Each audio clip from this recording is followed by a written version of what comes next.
The New York Jets have brought in Rick Spielman permanently on a full-time basis to help fix this godforsaken mess. And we know a guy that's been working with him for quite some time. Plus, we're going to talk some draft. All that and more coming up right here on Boy Green Daily. Talking all things New York Jets. Let's roll. I'm going to lose my gosh darn bananas. Boy Green Daily starts now. Zoinks!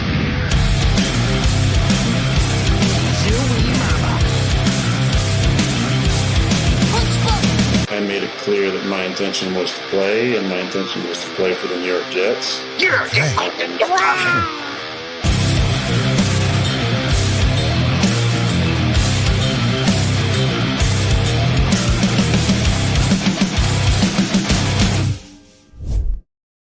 Hey, what's going on, everybody? I'm Paul Liston Jr., a.k.a. Boy Green. I'm the New York Jets digital reporter for Heavy.com. Welcome to Boy Green Daily, a daily New York Jets video show, also available wherever you get your podcasts. Let's bring in a special guest, CBS's very own Ryan Wilson, covering NFL, NFL draft. I mean, he's one of the best in the gosh darn business. So without further ado, let's bring him here on the show to get all the latest on Rick Spielman and some NFL draft action. Ryan, thanks for taking the time. Hey, Paul, how you doing, man? You guys it sounds like, and Jets fans are historically a prickly bunch. This has been a resounding happy moment in recent Jets history, it feels like. It's very much. I imagine it's weird because we're all excited. You're probably sad because you're losing your guy here. So it's a kind of one of those trades. I'm not sure if you're on the Lakers side or Mavericks side on how you feel about losing your Luka Doncic there and Rick Spielman. But I'll tell you this: we're pretty excited about it with everything he brings to the table. And starting there, you said it on Twitter when you made the announcement with your guys' farewell podcast. There on the show, and you mentioned it on the show as well that Jet fans should be ecstatic about now adding Rick Spielman to the team. Why is that? First of all, he's a great person. Like there is no one, and I've been saying this, we worked together for more than 2 years, did 221 shows, went to Senior Bowls, Pro Days, Combines together, did draft covers together, and did the draft podcast. There's no one that I've ever worked with that has more integrity than Rick Spielman. The other thing is he made this clear pretty early on when he took the initial job with the Jets to help them find the coach and the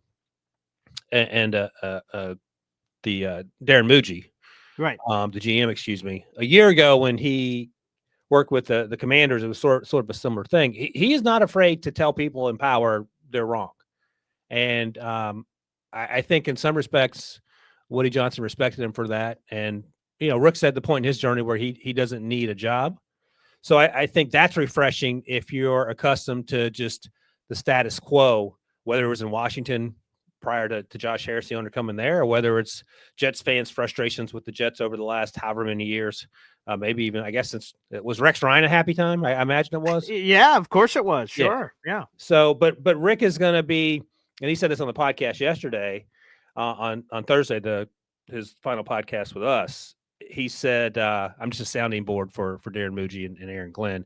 He's not interested at all in being in the middle of it. And I joke with him all the time. This, once November rolls around, we start seeing with teams that are losing, it starts becoming Game of Thrones. And his brother has the same role, a similar role in Detroit, where he's a sounding board to the president, and he works with Brad Holmes, the GM, and Dan Campbell, the head coach. He's in Detroit. Rick's going to be remote in Florida, but he'll fly up occasionally, it sounds like, to New York. So I think if you're a Jets fan, you have essentially a director of football operations, and that's one of the things Rick said he's going to be involved with early on. And he's going to be a sounding board to a first-time coach and a first-time GM, and he has no interest in being Littlefinger in Game of Thrones. So it's a win-win, win-win, it feels like.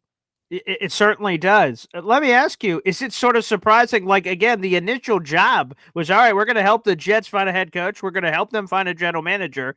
And then by the end of it, he helped in both of those areas. And then, hey, actually, Rick, you just want to hop on board yourself. Is it surprising that he ended up just taking basically a full-time role with the New York Jets after what was initially just supposed to be, at least on the surface, a part-time gig?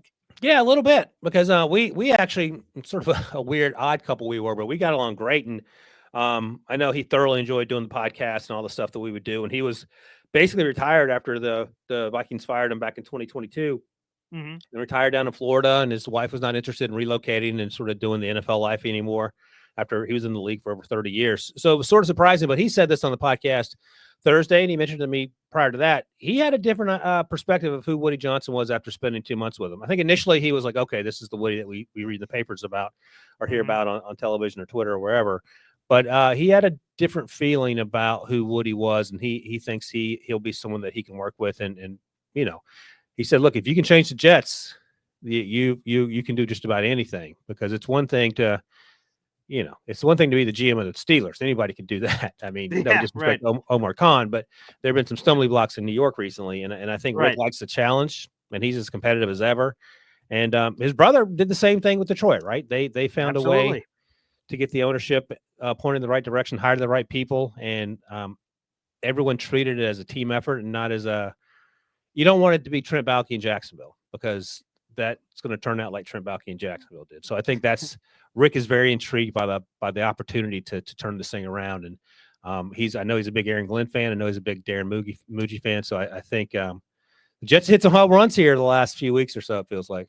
Well, we can only hope, Ryan. That's for sure. And speaking of home runs, you and Rick Spielman, 221 episodes, 802 days. You're revealing some of the statistics behind it of all the time that you guys spent together.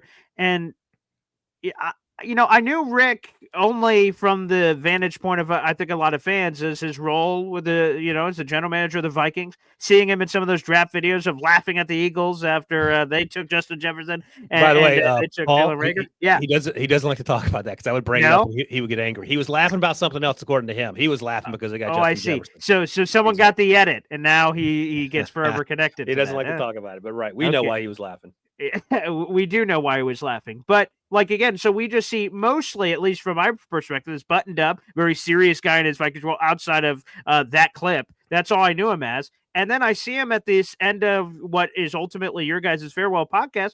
He's crying. He's getting emotional. He's talking about this special relationship between you two. So I'm kind of curious. You talked about how you guys have worked together for all that time, 221 episodes, 802 days. Last couple of years of doing this podcast together. How special is that relationship with you guys, of how you met ultimately and then doing this podcast together for a couple of years? It was great, man. Like, it's one of those things you didn't know you needed in your life until you had it. And that's why I always say, people are put into your life for a reason. I'm sure when Rick said it on the podcast, I had no idea what a podcast was. He can barely use his phone now. So he was just eager to get into the media and try something different, something a little less pressure and required less hours of his day. He's fine with pressure, but a little more freedom to, play golf and pickleball and hang out with his family in Florida. Sure. But I think he jumped into it with both feet, and he wants to be good at it too. He's not just, sometimes you see athletes after their career go on television and you can tell they're sort of mailing it in. That wasn't Rick. Rick was very interested and being good at this. And from my perspective, I don't know what he got out of it, but what I got out of it was I got to hang out with someone who was in the league for 30 years and knew more than possibly anyone. And I used to joke with him towards the end there. I said, you're more powerful now that you're helping find these coaches for these teams that need coaches than you were when you were a general manager. Think about that. And he would just sort of laugh. He's a great guy. Like, I don't have one bad thing to say about him. He mispronounces everyone's names. Like, he doesn't know any players' names. And that's the worst thing you can say about him. But he is going to be very motivated in making the Jets, making Jets fans happy and making the Jets a winning team. And he will do everything in his power. And again, his power is just a sounding board. So if AG or Darren ask him something, or Woody ask him something, I guess he's going to tell them what they think, and then they'll go from there. But he's happy to help out in any way he can. But I think the fact that you have a no man in the room, especially with a first-year coach and a first-year GM, could be important. And the other thing he said, I think he said it on the podcast. This isn't news if he didn't say it on the podcast. He said AG has an edge to him. And I think that's probably what the Jets need as well, in terms of getting everybody back on track and sort of focus on the job at hand, because it felt like it was coming apart at the seams last year. And for a lot of reasons. I mean, you fired everybody. It felt like as the season progressed, 1 week someone else got fired. But I think that's exactly the reset that the Jets need. I don't know. I know Ben Johnson's a sexy pick. We'll see how that works out, but I don't know if this could have gone any better. Were there Jets fans clamoring for other head coaching or GM candidates that maybe there was head coach, I know there was early love for Vrabel, obviously, and then with how everything's set up. But no, outside of Vrabel, who had the coach of the year and the proof, right? We haven't seen AG as an HC, but there was some early buzz certainly for Vrabel. There's no question. And the only thing that's a good point. And Vrabel, he on paper, he's a home run, no doubt about it. He did a lot with Little Tennessee. Not knowing Mike Vrabel at all, I'll just say I don't know how his relationship would have been with a Rick Spielman, for example, or anyone as sort of the go-between. I don't know, and maybe it would have been fine, but it feels like Rick knows AG because they interviewed last year in Detroit because of his brother working in Detroit, and I'm pretty sure I'm not sure how well he knew Darren Muji, but George Payton was his right-hand man for 20 years before George got the job as the GM in Denver. So I'm sure George had some good things to say about Darren before he got the Jets job. So it just feels like everything's coming into place. And, again, reasons for optimism finally. Yeah, which again, well received. Blessed be he, as far as I'm concerned. Again, we're speaking with Ryan Wilson here of CBS here on Boy Green Daily. Ryan, you've been at CBS for a long ass time. There should be a word for such a thing, quite frankly, being there since 2011. And you said at the during the podcast with Rick, the farewell episode, that this was the greatest experience of your professional life, getting to work with Rick these last couple of years.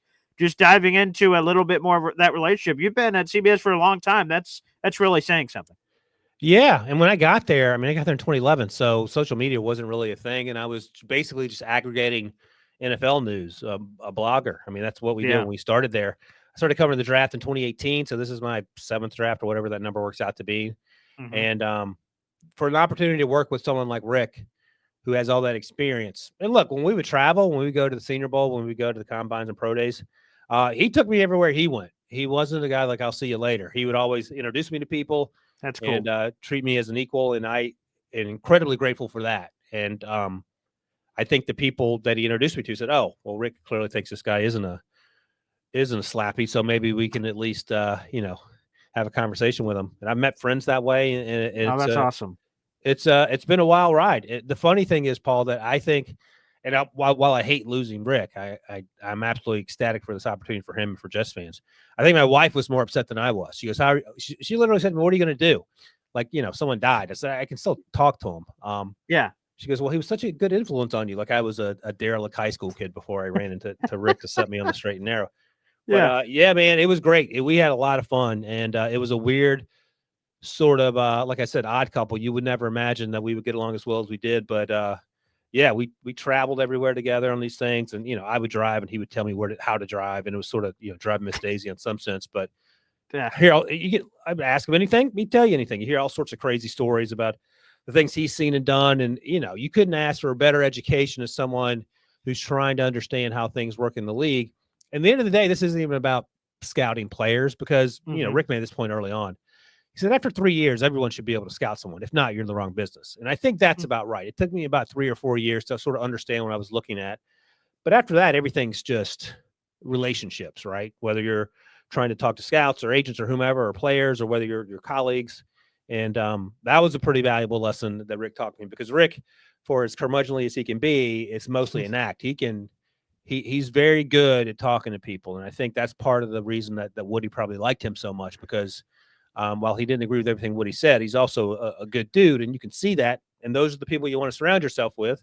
And full circle, it's great that Woody wants to surround himself with people like Rick. So I think, again, reasons for Jets fans to celebrate days before the Super Bowl. Yes, right, which is how we all sort of planned it, a year ago. Right. So celebrating, right before the Super Bowl here. And I'll just say that you mentioned earlier that he's a no man. And of course, what you're saying by that is we have all kinds of yes men that just say whatever it is and pass the biscuit around. We're not having those hard conversations. And you guys talked about that on the podcast. And that just sounds like the exact antidote that the New York Jets need to have, even as a sounding board. Again, he doesn't want to be making the decisions, and that's just Andy. Still, having that sounding board in the room for a Darren Muji, who's 39, he's the third youngest general manager in the National Football League. He's never done that job before. Rick's obviously done it for a long time in a couple of different spots. That just feels like that's why for Jet fans it seems so ecstatic on social media. It's for that very reason. They've made changes to the front office, and some of these guys in the front office have been there for 16 years. They've survived multiple GM tenures. So to have what appears to be Woody kind of loosening the reins and having this fresh start and being very open to this new power structure that's taken over, again, that's a really encouraging part. So that no man thing hits home, I think, for a lot of Jet fans. What'd you say? Darren's 39. Is that what you said? Yeah, 39. Yep, he's the third youngest. I think the two are Barry and Ryan Poles. I'll tell you a story. So we were driving pro day. We were driving from Ohio State, the CJ Stroud Pro Day, back to Cincinnati to fly down to see Bryce Young the next day. And I'm, it's a 2-hour drive. And the reason we flew into Cincinnati is because Rick could fly direct from Fort Myers. He didn't care about me having to change flights. But that's a conversation for another time. But I remember saying to him, I said, how much do you know now compared to what you knew? And I think Rick was in his early 40s when he got his first GM job with the Dolphins. How much difference is it? And he said it is night and day. And the point is, and Rick said this on the podcast, he is very interested and he likes sharing the knowledge that he's acquired over the years to people that perhaps could use it. And Darren feels like someone that would be open to it. And there are probably a lot of things Darren doesn't know as a 39-year-old GM, first-time GM, that Rick didn't know when he started when he was in the early 40s, and Rick can help him with that. And the other thing about the no man thing that you mentioned, Rick would, if I said something that he disagreed with, he would just say, no, I think that's stupid. Like he would say it like that. And I didn't take it personally. I was like, all right, well, let's talk about it. Either I'm right or you're right. But, the point isn't to get mad. The point is to get to a solution. And usually we're talking about players. If I like someone or he likes someone more than I did, we would go back and forth. But I think that's important. And the more you're around people in the league, the more you realize that there's not a lot of time for beating around the bush. Usually it's, this is a good idea, or no, this is stupid. And I think that's, there's only so many hours in the day. And the more that you can do and not take it personally, the further you can get to accomplishing your goal. So again, I feel pretty good about this. We'll see. I mean, the Rick's Achilles heel, and he'll tell you this in Minnesota, was he couldn't get a quarterback. Teddy Bridgewater looked to be that guy, and he suffered that serious knee injury. So I think that for the Jets, you got to get a quarterback, whether that's Aaron Rodgers or someone else. And then after that, things get a little easier, it feels like. Hey, look at Washington, right? Rick Spielman helps him hire Dan Quinn and company. Right. Yeah, this Jaden Daniels guy looks pretty good. Booyah! And he has the greatest rookie season we've ever seen. So, Rick, if you could just kind of copy and paste that, we'd appreciate that. I don't know who that guy is for the Jets. We've got a fellow upstate New Yorker here, so I'll have to get your thoughts on one Kyle McCord and a little bit. Big Kyle McCord fan. Oh, okay. That's good to hear. But the more pressing question, put aside Jets quarterback question, who the hell is the next podcast co-host? Yeah, we're going to be some auditions. What are you guys looking for? We got to figure that out. I will say Rick has such an influence on that pod, and it's been such a positive outreach in the aftermath of the news. It's been nice to know that people enjoyed our relationship and enjoyed Rick's insights as well.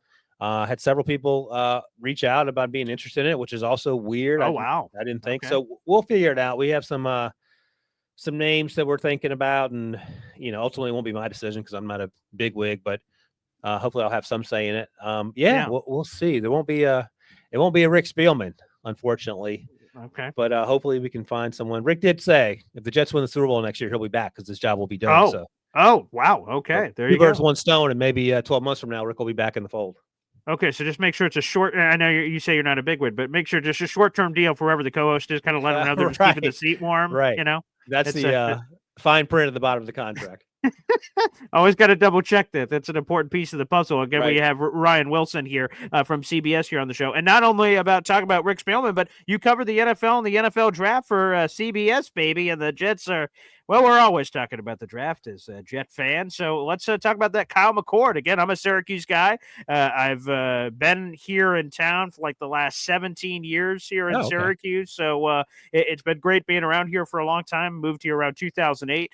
Here in Oswego and travel to Syracuse for the radio show. And Kyle McCord, baby. A lot of Syracuse fans around here would love him. I know some Jet fans aren't as familiar with Kyle McCord's game, but he seems like a guy in this kind of draft, Ryan, that you kick the tires on. We could debate, I guess, where the draft stock is for the young man, but that seems like an intriguing roundhouse kick potentially for the New York Jets this offseason.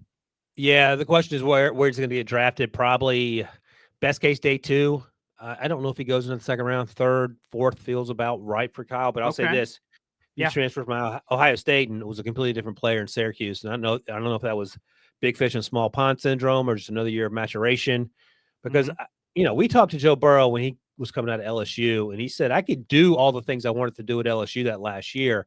Physically, I wasn't there at Ohio State, so I just needed time to mature. And I think Kyle has a similar trajectory. Now, he's not Joe Burrow. Maybe he ends up being Joe Burrow, but he does a lot of things well. And I talked to him at the Shrine Bowl, and he said, I was just a little bit more comfortable at Syracuse. It was a leap of faith because I didn't know what to expect. And they had a new coach in Fran Brown, as you know, and he turned that program around. And every one of his teammates that I talked to spoke glowingly of Kyle McCord. And again, here's a Rick story, and I mentioned it on the Okay. podcast. Yeah. We were sitting to practice at Shrine Bowl, Senior Bowl last Thursday, and Rick walked off, and he'd been talking to a longtime Colts GM, Bill Polian, for a while. And Bill Polian, seeing that Rick was gone, came and chit-chatted me up. So I talked to Bill Polian for 30 minutes, which is a wild That's sort awesome. Yeah. wild thing. We were talking about Kyle McCord, and I said, if you were at that Miami game, the last game of the regular season in Syracuse, and you didn't know anything about anything, you wouldn't know which quarterback we're supposed to be watching and goo and gaga over. And because Kyle went toe-to-toe with Cam Ward. Cam Ward played well, but so did Kyle. So I think he helped himself. And, Rick, I don't know if Rick's going to continue to do this, but he would do some consulting work for Ohio State and Alabama. So he'd go talk to those kids. And he had some tough conversations with Kyle McCord last year before he transferred. And he said Kyle, wasn't super pumped about hearing things he needed to do to get better, but he got better. And I think that's the bottom line. So is Kyle McCord a day one starter? Probably not. Is he a guy that can grow into a role and perhaps become a starter? Yeah, absolutely. But I think probably day 2, day 3 is where we're looking at him right now. But I would take him. I would take him late second, early third. Like I like Kyle a lot. I think he's a special dude, and showed a lot of progress last year, and showed the ability to play behind the offensive line that isn't great, which translates to the next level, no doubt about it. But we'll see. I told him, and I don't know if he took this the right way or not, but a year ago I was a big Spencer Rattler fan, and Spencer had his opportunity, didn't work out, but maybe that changes. But I told him he's my Spencer Rattler this year, so hopefully he can carry that torch and carry it a little further than Spencer did in year 1. No doubt. And Ryan, here's my struggle. So the Jets pick at 42 in the second. That feels too rich for me for Kyle. Yeah. And then their third round pick is 92 because the Lions trade. They don't have their own third round pick, so it's late. That's 50 picks. A lot of bleep can happen over 50 picks. So either too early or too this. And I guess maybe ultimately comes down to, if you love Kyle, you just take Kyle and you don't get cute picking your quarterback, I guess. But that's the thing for me is not, if the Jets pass on him at 42, I'm like, let's pray and do whatever voodoo rain dance we need for him to get potentially there to the back end of round 3 at 92. Because, again, he's just, to your point, I agree with everything that you said. He's an intriguing guy that, in a perfect scenario, he's sitting behind, whether it's Tyrod Taylor or Aaron Rodgers, whoever's coming back. We don't know what's going to happen there. But that's the ideal plan. And finally, maybe the Jets could try to develop a guy for once. Yeah, and Rick will tell you, whatever your draft board is going into the draft, you don't change it. So if you have Kyle graded as a guy who goes late third round, you're going to take him in the 90s. You're not going to trade up to 60 to get him. So that's another thing that I'm sure Darren is quite familiar with that, working with George Payton, and I'm sure AG is familiar with that, working with Brad Holmes. And I'm guessing they'll come to that conclusion together. But you got to draft your board and you got to trust it. But again, we understand why people get antsy about quarterbacks, because you don't have a quarterback. You could have 21 Hall of Famers, and you're not going to win a Super Bowl.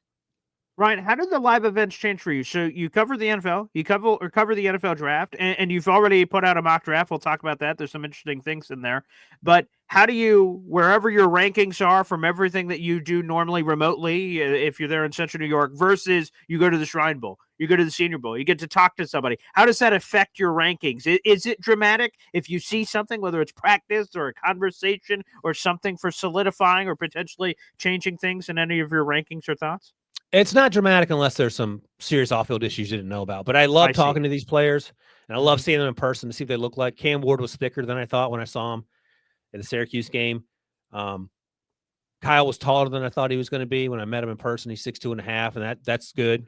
That's I didn't know how tall he was going to be. So those things just give you little pieces to the puzzle that you can work with. And once you talk to a kid, you get a sense for who they are and how they operate and whether they're serious or not. But no huge swings, unless, like I said, it's some red flag type stuff, which I don't remember the last time I came across that. Just more of more pieces to the puzzle as I try to figure out who this person is. And again, and this took me a long time to learn, Paul, nobody knows anything. It doesn't matter if you're the best NFL team at drafting players. If you're the Chiefs or the Eagles, you don't. I mean, Howie Roseman took Jalen Reagor before Justin Jefferson. You don't know, so you just got to go with your gut.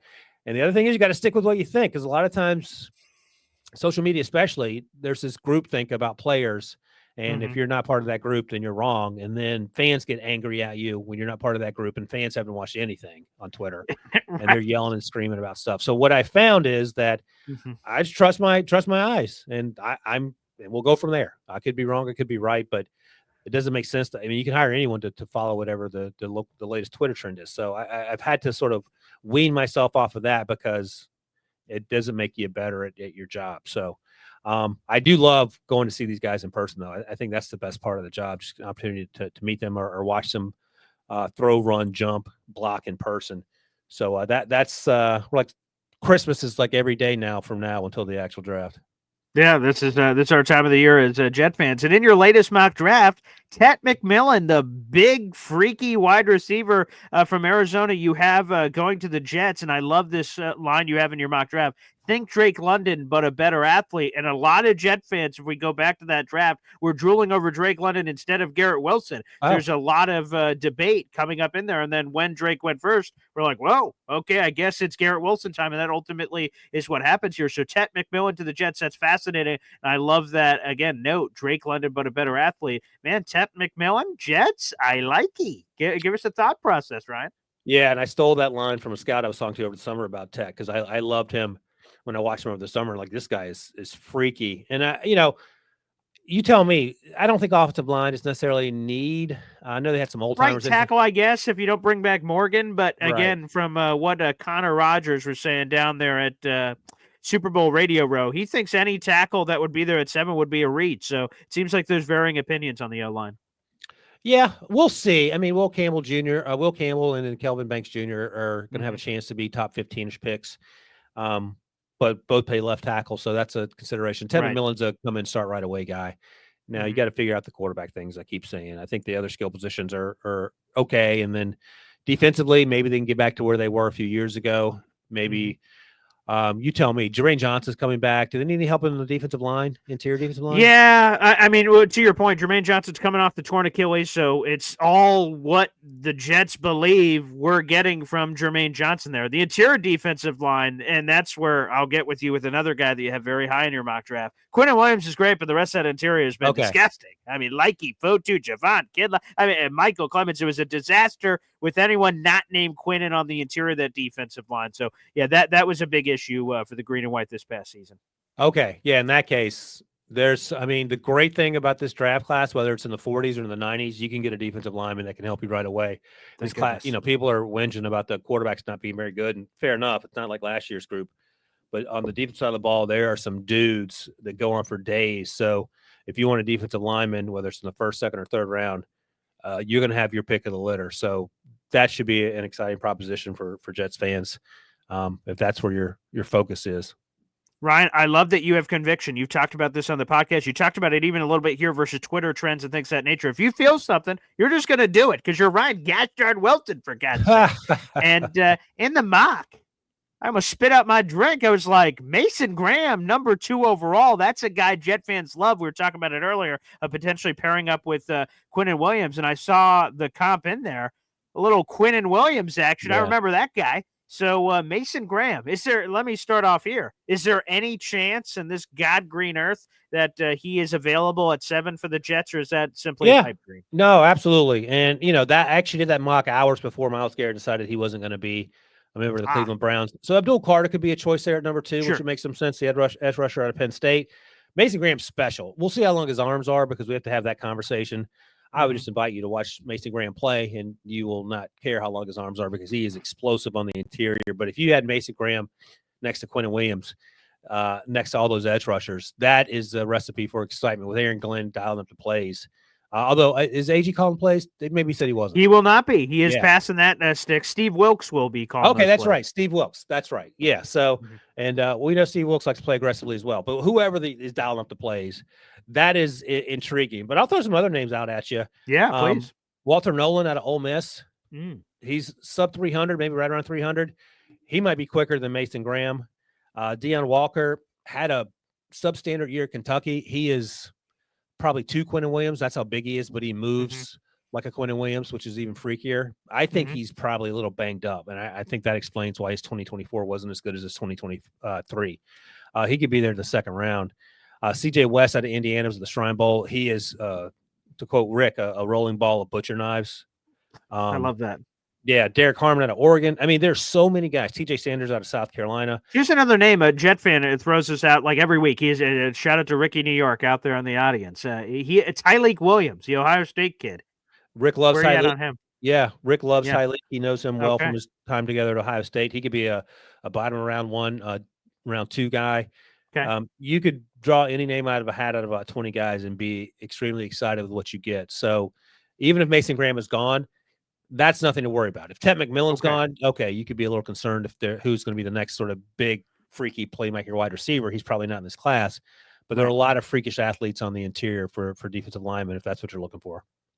Well, Ryan, it was awesome having you here on the show. The last thing I just want to get to here, Ryan, and it seems like have you enjoyed your time at CBS? Do you like being there? Yeah, I love it.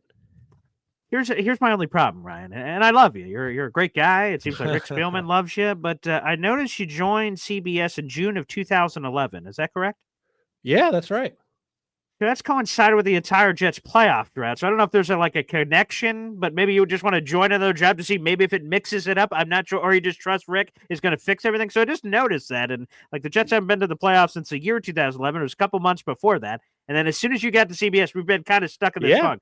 So it's hard for me to just say it's all your fault, but I mean, well, I am a Steelers fan, and I think the last time was that the last time the Jets lost the playoffs? That was. Thank you for bringing that up. Because they beat Mark Sanchez beat the Steelers in the regular season, maybe 2010 is rookie season, or 2009, whichever his rookie season was. Yeah, and then they came back and beat him in the playoffs. So yeah. Oh wow! So it's double your fault. Oh, that makes me feel even better about it now. Quite frankly, now that I said that, the Jets, although typically the Jets beat the Steelers in the regular season, so there's that. Yeah. So yeah, that's something to put in the back pocket. But I love it. Anywho, but Ryan, in all seriousness, I've really enjoyed you coming on the show again. A lot of Jet fans are excited for your former podcast co-host there, Rick Spielman, which has been a great time. Thanks for all your coverage of the NFL and the NFL draft. Free plugs. Anything cooking? You got up this offseason? What you got going on with all your NFL draft coverage? Yeah, just with the First Pick, the podcast that I formerly did with Rick, and then we'll have some guys on in the coming weeks and months before we settle on what's going to happen. I don't even know yet, but you can check that out wherever you get your podcasts. Beautiful. Ryan Wilson, CBS. Thanks, everybody, for tuning in. We'll take a time out, and we got more coming up right here on the show. Thanks, everybody. And thanks for Ryan for joining us here on the show. We'll take a time out. We'll open up the phone lines next here on the channel. So we'll play a little quick hep song. We got more coming up right here on Boy Green Daily. Make sure you guys like the video. Hit subscribe, baby. Keep all those super chats and memberships coming. We got all kinds of fun giveaways. We got Super Bowl Sunday tomorrow. It's going to be a great time. All right, hang on tight, everybody. A quick hep song, and then we got more coming up right here on the show.